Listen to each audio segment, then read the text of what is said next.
வணக்கம் நண்பர்களே. இந்தியால 5 மாநில சட்டமன்ற தேர்தல்களில் முதல் கட்டமா ஏப்ரல் 9ஆம் தேதி 3 மாநிலங்கள்ல தேர்தல் நடந்து முடிஞ்சிருக்கு. அஸ்ஸாம், கேரளா மற்றும் புதுச்சேரி இந்த 3 மாநிலங்கள்ல வாக்குப்பதிவு நிறைவடைஞ்சிருக்கு. இந்த 3 மாநிலங்களையும் பாத்தீங்கன்னா இதுவரைக்கும் இல்லாத அளவுக்கு வரலாற்றிலேயே அதிக அளவிலான வாக்குகள் பதிவாகி இருக்கு. அஸ்ஸாமை பொறுத்த வரைக்கும் 85.38%, கேரளாவை பொறுத்த வரைக்கும் 78.03% வாக்குகள் பதிவாகி இருக்கு. அதே மாதிரி நம்ம புதுச்சேரியை பொறுத்த வரைக்கும் பாத்தீங்கன்னா 89.83% வாக்குகள் பதிவாகி இருக்கு. ரவுண்டா சொல்லப்போனா 90% வாக்குகள் இந்த தடவை பதிவாகி இருக்கு. பொதுவா நம்ம வாக்குப்பதிவு எல்லாம் பாத்தீங்கன்னா ஒரு 75, 76, 80 இந்த ரேஞ்சில் தான் இருக்கும். ஆனா முதல் முறையா 90% அப்படின்னு சொல்லி கேட்கும் போதே நமக்கு ரொம்ப சந்தோஷமா இருக்கு, பெருமையாவும் இருக்கு. ஏன்னா புதுச்சேரியிலே இந்த அளவுக்கு வாக்குகள் பதிவானது கிடையாது. இதுதான் வரலாற்றுல முதல் முறை.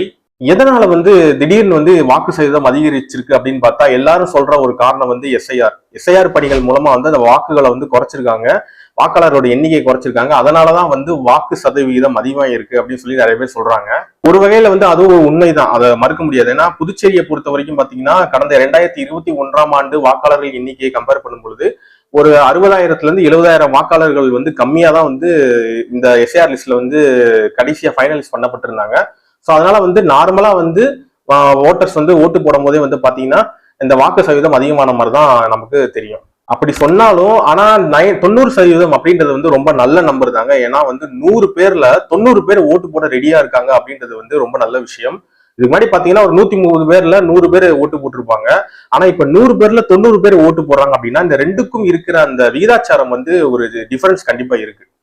சரி, எஸ்ஐஆர் மட்டுமே தான் இதற்கு காரணமா அப்படின்னு கேட்டா சொல்ல முடியாதுங்க. ஏன்னா இப்ப சமீபத்தில் நடந்த அரசியல் நிகழ்வுகள்லாம் பாத்தீங்கன்னா பல இளைஞர்களிடையே ஒரு விழிப்புணர்வை ஏற்படுத்திருக்கு. பல புதிய வாக்காளர்கள் இந்த தேர்தல்ல புதுசா இணைஞ்சிருக்காங்க. சோ அவங்க எல்லாம் ஆர்வத்தோட ஓட்டு போட்டிருக்காங்க.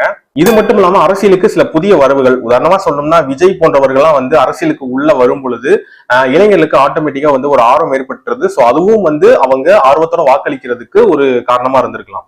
அது மட்டும் இல்லாம இந்த தடவை நம்ம ஓட்டு போடலைன்னா மறுபடியும் நம்மள ஓட்டர் லிஸ்ட்ல இருந்து தூக்கிடுவாங்களோன்ற பயத்துல கூட அந்த ஓட்டை அவங்க கரெக்டா போட்டிருக்கலாம். கண்டிப்பா இந்த பயம் தேவைதான்.